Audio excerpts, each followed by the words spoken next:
নমস্কার।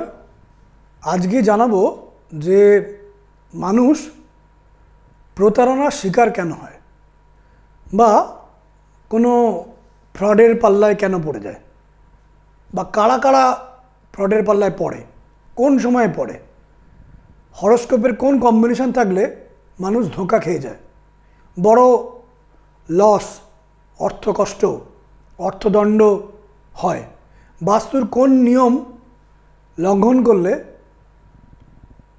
মানুষ ফ্রডের পাল্লায় পড়ে, বড় ধরনের অর্থকষ্ট এসে যায়, কেউ ঠকিয়ে দেয়, বিশ্বাসঘাতকতার ব্যাপারটি চলে আসে, কাদের হয়, এবং এই বিষয়ে আলোচনা করব কত ধরনের ফ্রড হওয়ার চান্স থাকে মানুষের। আমি আমার দীর্ঘদিনের কেরিয়ার জীবনে কত ধরনের ফ্রড আমি দেখেছি, মানুষ হন, তার সমস্ত কাহিনী শুনেছি।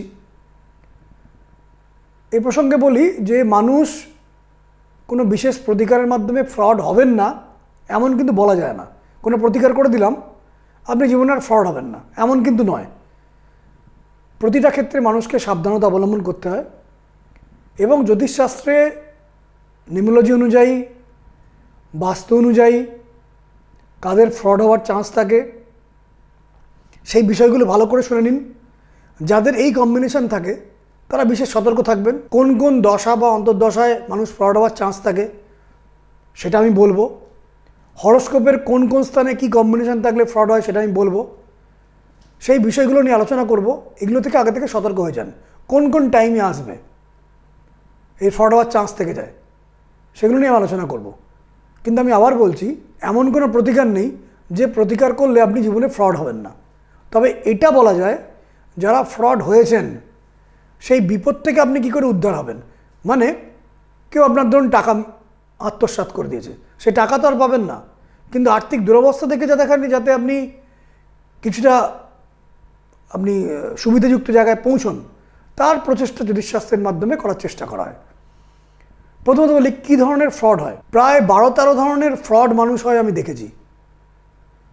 প্রথমত আমি দেখেছি কোনো বড় ক্যাটারিং সংস্থা, সে বড় বিবাহের অনুষ্ঠানের দায়িত্ব নিয়েছে, সে বড় একটা প্রজেক্টে 1000 জন মানুষকে খাবার দায়িত্ব নিয়েছে, কিন্তু সেই ক্যাটারিং সংস্থার যে মাছ বা মাংস সাপ্লাই করবে বা পনির সাপ্লাই করবে সেগুলো বাজে দিয়ে দিয়েছে বা লো কোয়ালিটির দিয়ে দিয়েছে, তাতে খাবারের গুণমান নষ্ট হয়ে গেছে।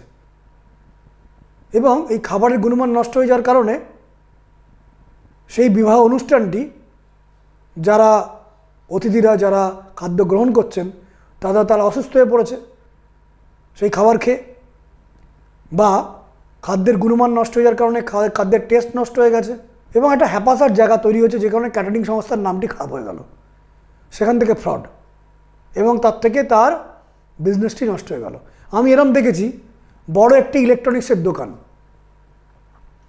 সেই ডিস্ট্রিবিউটরের কাছ থেকে 20 লক্ষ টাকার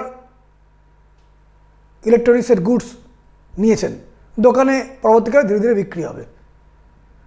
দেখা গেল সেই 20 লক্ষ টাকার জিনিসের মধ্যে 10 লক্ষ টাকার জিনিসের ডিসপুট, একটা বড় লস, পরবর্তীকালে সেটার এক্সচেঞ্জ হচ্ছে না। আমি এরূপ দেখেছি যে আজকাল আপনারা বিভিন্ন জায়গায় সোশ্যাল মিডিয়াতে শুনেছেন যে ওষুধের জাল কারবারি। কোন একটি ওষুধের যারা ডিস্ট্রিবিউটার বা ওষুধের দোকান আছে, সেখানে কিছু জাল ইঞ্জেকশান বা কিছু ফেক ওষুধ ঢুকিয়ে দেওয়া হয়েছে ডিস্ট্রিবিউটরকে দিয়ে। পরবর্তীকালে সেখান থেকে আইনত গোলযোগ, ঝঞ্ঝাট, ঝামেলা, ফ্রডের পাল্লায় মানুষ পড়ে যায়। আবার এরূপও দেখেছি যে মহাজন বা ডিস্ট্রিবিউটার যারা দ্রব্য দিচ্ছেন দোকানে, সেই দোকানদার একটা বড় বিজনেস চলছে, বছরে হয়তো 1 থেকে 1.5 কোটি টাকার টার্নওভার হয়, 1 থেকে 1.5 কোটি টাকা, 2 কোটি টাকার মালপত্র দেওয়া নেওয়া হয়, বা তার থেকেও বেশি 5 থেকে 6 কোটি টাকার মহাজন ধীরে ধীরে মালপত্র দেন এবং প্রতি মাসে 8 লাখ 10 লাখ করে সেই দোকানদার যিনি তার থেকে নিয়ে নেন। বছরে হয়তো 1 কোটি টাকার প্রোডাক্ট তাকে আগে থেকে দিয়ে দেওয়া হলো, ধীরে ধীরে ধীরে ধীরে সেই দ্রব্যটি জন্য দোকানদার মহাজনকে পেমেন্ট করলো ধীরে ধীরে ধীরে ধীরে। বেশ ভালোই চলছে, প্রতি মাসে 5 লাখ 6 লাখ 8 লাখ করে কাটছে, মহাজন পেয়ে যাচ্ছেন ধীরে ধীরে, মহাজন খুশি। এইভাবে দীর্ঘ 3 বছর 4 বছর 5 বছর চলছে। হঠাৎ করে টাকাটা আটকে দিল এবং অধিকাংশ ক্ষেত্রে দেখা যায় সেই পেমেন্ট আর তারা করলো না, কোনো মতেই করলো না, মহাজনকে বিট্রে করে দিল। এরূপ থেকে মানুষ কিন্তু ফ্রড হয়, বড় বড় মহাজনরা ফ্রড হয়, বড় বড় ডিস্ট্রিবিউটার ফ্রড হয়, এরম দেখেছি। আমি দেখেছি এরম মানুষ ফ্রড হয়েছে যে কোনো একটি ফ্ল্যাট বলা হয়েছে যে তোমাকে 3 বছর বাদে হস্তান্তর করা হবে, কিন্তু দীর্ঘ 10 বছর হয়ে গেছে সেই ফ্ল্যাটের মালিকানা সে পায়নি, অ্যাডভান্স করা সত্ত্বেও, অধিকাংশ পেমেন্ট করে দেওয়া সত্ত্বেও। আমি এরকম দেখেছি যে ফ্ল্যাটে যে গুণমান রাখা হবে বলা হয়েছে সেই গুণমানগুলো প্রপারলি রাখা হয়নি, কিছু ডিসপুট করা হয়েছে, যে দ্রব্যগুলো, যে কোয়ালিটির সিমেন্ট, যে কোয়ালিটির বালি, যে কোয়ালিটির মেটেরিয়াল দেওয়া বা আসবাবপত্র ভেতরে রাখবে বলা হয়েছিল সেগুলো কিন্তু দেওয়া হচ্ছে না। সেখান থেকে মানুষ ডিসপুটের মধ্যে পড়ে গেল। কখন পড়ে সেটা আমি পরে আসছি। আমি এরূপ দেখেছি বড় একটি সোনার দোকান নদিয়া জেলায়, আমি দোকানের নাম বলবো না, 2 ভাইয়ের দোকান, দোকান ভালোই চলছিল। ছোট ভাইয়ের বিয়ে হওয়ার পরে ছোট ভাইয়ের স্ত্রীর প্ররোচনায় সেই ছোট ভাই বড় ভাইকে প্রতারণা করলো। দোকানটি থাকাকালীন সে অন্য একজন গুন্ডার বা চুরি করে বা ডাকাতি করে এরম ধরনের কারোর সাথে যোগাযোগ করে দোকানের সমস্ত মেটেরিয়াল চুরি করে নিয়ে চলে গেল যখন দোকানটি বন্ধ হচ্ছে এরম সময়, এবং দোকানটি পুরো ফাঁকা হয়ে গেল। পরবর্তীকালে ছোট ভাই সেই সোনাগহনাগুলো টাকাদের কাছ থেকে নিয়ে নিল কিছু পার্সেন্টেজ দিয়ে, নিজের দোকান করলো। বড় ভাই কিন্তু একদম ফুটপাতে চলে এলো। আমি এরূপ দেখেছি যে কোনো লেডি, স্ত্রী আর কি, তার হাজব্যান্ডের অনুপস্থিতিতে, শ্বশুরমশাই নেই, শাশুড়ি মাকে ভুল বুঝিয়ে বিভিন্ন জায়গায় সই-সাবুত করিয়ে, যে ডকুমেন্টে সই-সাবুত করলে ঘটনাটা ঘটে সেখানে সই-সাবুত করিয়ে জমি, বাড়ি, ফ্ল্যাট হড়প করে নিয়েছে। আমি এরূপ দেখেছি, সেখান থেকে ফ্রড। আমি দেখেছি যে কোনো জমি, ডিসপুটেড জমি, কোনো একজন গ্রাহককে ভুল বুঝিয়ে লক্ষ লক্ষ টাকার বিনিময়ে সেটা বিক্রি করে দেওয়া হয়েছে। আমি দেখেছি কোনো একটি ফ্ল্যাট বা কোনো একটি বাড়ি একসঙ্গে 2-3 জনের মালিকানার মধ্যে সেটা বিক্রি করে দেওয়া হয়েছে, মানে একই ফ্ল্যাট, একই বাড়ি 3 জনকে বিক্রি করা হয়েছে বিভিন্ন রকম আইনের কারচুপি করে, কাগজের কারচুপি করে। আমি দেখেছি মানুষ এরকম ফ্রডের পাল্লায় পড়ে।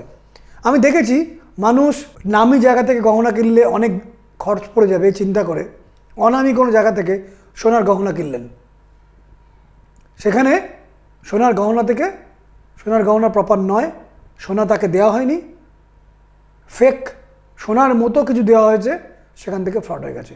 আমি এরূপ দেখেছি যে সোনার উপর কারবার করে, সোনার বাট বলে দেওয়া হয়েছে, সে চেকও করেছে কিন্তু প্রপারলি চেক করে বুঝতে পারেনি যে সেটা সোনা নয়। পরবর্তীকালে অন্য জায়গায় চেক করার সময় দেখা গেছে যে সোনার বাটটি সোনা নয়, সেখানে মিক্সিং কিছু মেটেরিয়াল দিয়ে দেওয়া হয়েছে, সেখান থেকে মানুষ ফ্রড হয়েছে। আমি এরূপ দেখেছি। আমি এরূপ দেখেছি মানুষ বিবাহের ক্ষেত্রে ফ্রড হয়েছে। দীর্ঘ 15-20 বছরের বিবাহ জীবন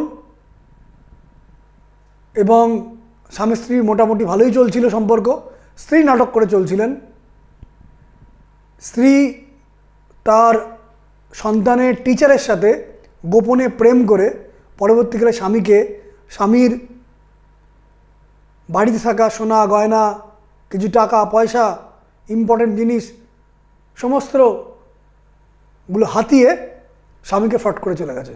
আমি দেখেছি, আমার জীবনের ঘটনা এসছে, আমার চেম্বারের ঘটনা এসছে, আমি দেখেছি কি বলুন পুরুষ, কি বলুন নারী ফ্রড করে বিবাহ করেছেন। একই পুরুষ আগে 2 জায়গায় বিয়ে করেছে, পণ নিয়ে সেই বিয়েগুলো ভঙ্গ করে দিয়েছে, সেই বিয়ের ডিভোর্স হয়নি, আর একটা জায়গায় বিয়ে করেছে আরও বড় টাকার পণ নিয়ে। আবার এরূপও দেখেছি কোনো নারী বিবাহ করে বিবাহ করার 5 থেকে 7 দিনের মধ্যে যত স্ত্রীধন পেয়েছে, গয়না গাটি যা কিছু গিফট পেয়েছে বা টাকা পয়সা পেয়েছে, সমস্তগুলো হাতিয়ে স্বামীকে ছেড়ে চলে গেছে, সেখান থেকে ফ্রড হয়েছে। আমি এরূপ দেখেছি যে বিভিন্ন লগ্নিকারী সংস্থায় বড় মুনাফা লাভ হবে এই কথা বলে লক্ষ লক্ষ টাকার আমানত নেওয়া হয়েছে। প্রথম তাকে টাকা ফেরত দেওয়া হয়েছে, 1 বছর 1.5 বছর বাদে টাকা দেওয়া বন্ধ করে দেওয়া হয়েছে এবং মানুষের লক্ষ লক্ষ কোটি কোটি টাকা নষ্ট হয়ে গেছে। আমি এরূপ দেখেছি যে কোনো একটি এডুকেশন সেন্টার, বড় এডুকেশন সেন্টার বা একাডেমিক সেন্টার বা কোনো কলেজ, বড় ডিগ্রি দেওয়া হবে এই নাম করে স্টুডেন্ট ভর্তি করিয়েছে, কিন্তু যখন রেজাল্ট বেরোচ্ছে প্রপার রেজাল্ট দিতে পারছে না, কারণ তাদের প্রপার অ্যাফিলিয়েশন নেই। সেখান থেকে মানুষ এডুকেশনের জায়গা থেকে ফ্রড হয়েছে। আমি এরূপ দেখেছি কোনো একটি বড় সংস্থায় কাজ পাইয়ে দেওয়ার নাম করে কোনো বিশেষ এজেন্ট বা বিশেষ কেউ ফ্রড করেছে। আমি এরূপ দেখেছি অভিনয়ে কাজের সুযোগ দেওয়া হবে বলে সেখান থেকে ফ্রড হয়েছে। আমি এরূপ দেখেছি সরকারি চাকরি পাওয়ানো হবে বলে লক্ষ লক্ষ টাকা নেওয়া হয়েছে, কিন্তু সে সরকারি চাকরি পায়নি, মানুষ ফ্রড হয়েছে। আমি এরূপ দেখেছি কোনো একটি অফিসে কোনো একটি বিশেষ মানুষের সহায়তায় বা বড় কোনো অফিসারের সহায়তায় কোনো একটি বিশেষ ব্যক্তির বড় একটা প্রমোশন হবে, তাকে প্রমোশন পাইয়ে দেওয়া হবে এই কথা তাকে বলা হয়েছে, সেখানে লক্ষ লক্ষ টাকার ট্রানজ্যাকশান হয়েছে, কিন্তু তার প্রমোশন হয়নি, মানুষটি ফ্রডে পড়ে গেছে। বিভিন্ন পেশার মধ্যে জড়িয়ে থাকা মানুষ, আমি নাম করব না, সেই পেশার অর্থ নিয়ে নেওয়া হয়েছে, তাকে সুযোগ দেওয়া হবে বলে, নির্দিষ্ট পেশা তাকে সুযোগ দেওয়া হবে, তাকে সাপোর্ট দেওয়া হবে, তাকে সুরক্ষা দেওয়া হবে বলে তাকে ফাঁসিয়ে দেওয়া হয়েছে, তাকে কোনো সুযোগই দেওয়া হয়নি, তাকে সাপোর্ট দেওয়া হয়নি, তাকে সুরক্ষা দেওয়া হয়নি। পেশার সাপোর্ট দেওয়ার নাম করে তাকে সুরক্ষা দেওয়া হয়নি, তাকে জালিয়াতি করা হয়েছে, তার সাথে বিশ্বাসঘাতকতা করা হয়েছে। আকশার মানুষ এখন অনলাইনে ফ্রড হয়, ডিজিটালি ফ্রড হয়, বিভিন্ন রকম ফোন কল আসে,